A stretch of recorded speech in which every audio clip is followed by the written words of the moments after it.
Charles डार्विनने 1881 मध्ये गांडुळावर एक पुस्तक लिहिलं, फॉर्मेशन ऑफ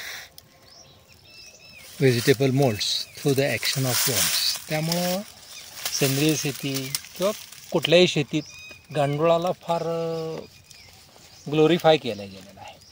आता गांडुळांचं काम आपल्याला जमिनीत ते छिद्र पाडतं, पाऊस मुरतो, इरिएशन होतं, अशा अनेक गोष्टीमुळं गांडुळाला फार महत्त्व आहे. परंतु त्या मानानं गांडुळाचं कसं आहे की गांडुळाला काम करण्यासाठी जमिनीत ओलावा हवा आणि सर्व प्रदेश काही वर्षभर ओलावायचे नसतात. आता आपला प्रदेश हा कोरड्या वातावरणातला कमी पावसाचा प्रदेश आहे. मग अशा वेळेस आपल्याकडं गांडुळाच्या कार्यक्षमतेला फार लिमिटेड काळ मिळतो. परंतु त्याच वेळेस गांडुळापेक्षासुद्धा चांगला म्हणजे जास्त काम करू शकणारी, जास्त काळ काम करू शकणारी जी वाळवी, त्या वाळवीला मात्र दुर्दैवानं कृषीशास्त्रज्ञांनी, कृषी विद्यापीठांनी शत्रुवर्गात त्याचं वर्गीकरण करून घेतलं.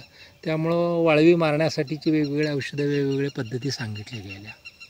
आता आमच्या शेतात 32-33 एकरात जवळजवळ एकरी 1 ते 2 कमीत कमी वारुळ आहेत आणि आम्ही कधीच वाळवीचं नुकसान होताना बघत नाही. परंतु होतं काय, आता इथंच पहा, इथं ह्या झाडाच्या इथं वाळवी लागलेली आहे असं दिसते. आता वाळवी लागलेली आहे दिसते, परंतु आता वाळवीनं काय खाल्लं? प्रत्येक जी काही वनस्पती आहे झाड सदृश, तर त्याला काय होतं की त्याला झायलेम आणि फ्लोएम हे असे 2 भाग असतात. फ्लोएम म्हणजे झाडानं तयार केलेलं जे काही अन्नद्रव्य आहेत ते खालीवर पोचवणे. ते आतलं खोड जे असतं, त्या खोडाच्या आतल्या ज्या गोल रिंगा झाड कापल्यावर दिसतात, त्या रिंगा म्हणजे ती आतली एक खोड, एक रिंग दरवर्षीची म्हणजे ती फ्लोएमची रिंग असते. आणि बाहेरची जी आहे झायलेम म्हणतो त्याला, म्हणजे जलवाहिनी म्हणजे मग ती जलवाहिनी काय काम करत असते तर झाडाला पाणी पोचवत असते आणि मग त्या जलवाहिनीचं बाहेरच्या सालीत रूपांतर होतं, जी दरवर्षी नवीन तयार होती. आणि ही बाहेरची जी साल आहे ही अशी मृत साल असते ॲक्च्युली, आणि ही मृत साल ही वाळवी खाताना दिसते. परंतु विद्यापीठानं सांगितलेलं आपल्याला दृश्य स्वरूपात वाळवी असं काही ते करते, त्यामुळं वाळवी ही शत्रुगणातच मोडली जाते. आता इथं पण पाहू शकता बघा, जिथं वाळवी लागलेली नाही तिथली थोडी साल काळपट आहे आणि इथं जिथली वाळवीनं खाल्लं आहे ती मात्र साल स्वच्छ, म्हणजे वरचा फक्त, अर्थात इथं अजूनसुद्धा बराच मूर्त पार्ट आहे, तरीसुद्धा तिखा म्हणजे फक्त वरचा थोडासाच खाल्लेला आहे. पण आपल्याला पहिल्यांदा पाहिलं तर वाटतं की वाळवी लागल्यामुळे इथं नुकसान झालं आहे.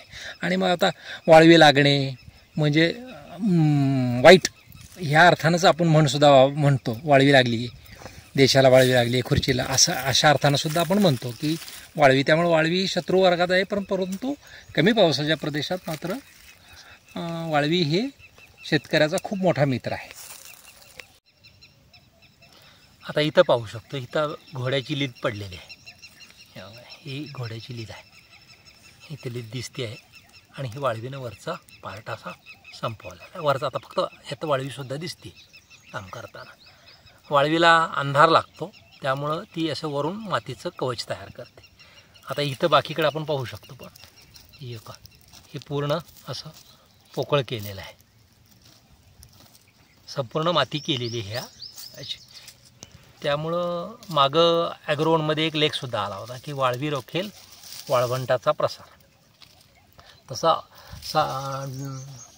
जे काही डेझर्ट आहेत तिथं त्याचा अभ्यास झालेला आहे की वाळवीचं जे वारुळ असतं, वाळवीचं वारुळ आपल्याला जमिनीच्या वरती जेवढं दिसतं तेवढंच त्याच्या खाली पण असतं.